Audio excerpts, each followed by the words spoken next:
And here's a medical fact most people probably don't know. About 1 in every 100 cases of breast cancer patients is a man. I did not know that. Joining me now from Washington to talk more about this is Erica Starling. She's an attorney and she's also a patient advocate. Welcome back to BNC Live, Erica. Can you just tell us more about that? That is startling. I had no idea. Yes. So, I think one thing I do want to point out, we do know that the cases of male breast cancer are on the rise, but I think some of that is due to the fact that there's more attention on the phenomenon. And so I think men are paying more attention, people are doing more screening. So although it is alarming in some ways, I also think it's a good thing that people are paying more attention or paying more attention and being more aware about it. Yeah, absolutely. I knew that men were able to get breast cancer, but I didn't know that it was on the rise. And to speak of what you just mentioned, more eyes are on the topic. So, should men get mammograms as well? And if not, how would a man know if he has breast cancer? Is it the same breast self-examination that a woman does? Yeah, so one thing I think it's really important for men to remember is that the symptoms for male breast cancer are often very similar or similar to the ones that women see, right? So that can include a lump in the breast tissue, that can be nipple discharge, or just general changes to the area. So I would recommend, let me take a step back. We know that male breast cancer, even though the cases are on the rise, is still pretty rare. It's only about 1% of breast cancer cases. And so what I would say to men is I think it's really important to know if you fall into one of the higher risk categories. All right, so you And mentioned. men who are at higher risk for, oh, go ahead. No, no, please continue. You said that men that are at higher risk. I thought, yeah, please continue. So, for example, if you are a man who has a family history of breast cancer in your family, you're at higher risk because of that hereditary, the familial risk. And then if you are a man who carries a BRCA1 or BRCA2 mutation, which are hereditary cancer mutations, having those mutations puts you at a higher risk as well. We also know that men who have undergone radiation to the chest area may be at a higher risk. So if I were a man in one of those three buckets, I would definitely make sure that I'm doing monthly self-examinations and just to be what we call breast self-aware.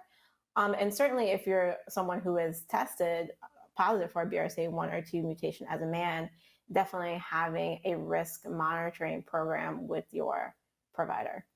So walk our men that are watching through how they would possibly do a self breast examination. Can you just verbally tell them how they would do that?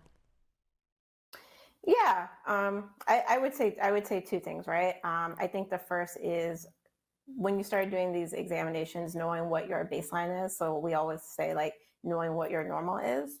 But I think beyond that, I'm trying to like verbally walk you through this. It's really about like putting the hands like on the chest and actually just like feeling feeling around starting all the way under the armpits, right, because there is also breast tissue there, and then actually just like working your way around the parts of the breast, and just noticing if there's anything that you feel like a lump or something that feels like a pee. That's definitely something to keep an eye out for, but it really is just like working your way from both sides and getting really familiar with the breast tissue. Okay. And now you mentioned discharge as one of the symptoms to be on the lookout for. Are there any other symptoms that our men should be looking out for? Yeah, I would say those are generally the biggest two. Feeling a lump under the breast, nipple discharge, and also I would highlight any changes to the nipple.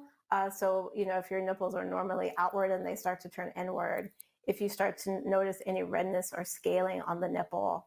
I would also say another thing to look out for is any changes to the skin in the breast area. So if you start to notice redness or dimpling, just anything that is, if you see things that deviate from what your normal baseline is, I think that is definitely worth having a conversation with a provider about whether further screening is needed. Yeah. And Erica, you mentioned that it's not common for men to get it, but for those that do actually get it, does breast cancer and men if it does develop into breast cancer, excuse me, is it advanced by the time it's discovered? And can you also talk about the mortality rate as well in comparison to women? Yes, so that's a great question, and I'm not really sure if we have data or research about in terms of whether it's more in terms of like the staging, which is what we refer to when we talk about breast cancer, stage one, stage two, stage three. But I think what I really want to reinforce from your question is that that's why it's so important, particularly if you're a man who falls into one of those higher risk categories that I mentioned, to have a risk screening plan and to be doing these monthly self exams, because we know that when breast cancer is caught at stage one, that it has a much higher rate of being very treatable. Um, so that would definitely be the first thing that I say. And to your question, I actually am not sure with respect to the differences in mortality rates, just given that it's generally so rare for breast cancer to be found in men. All right. Well, Erica, you gave us plenty to digest and enough for our men to learn how to do their own self breast examination and also to be on the lookout for this. Thank you so much. We really appreciate you joining us.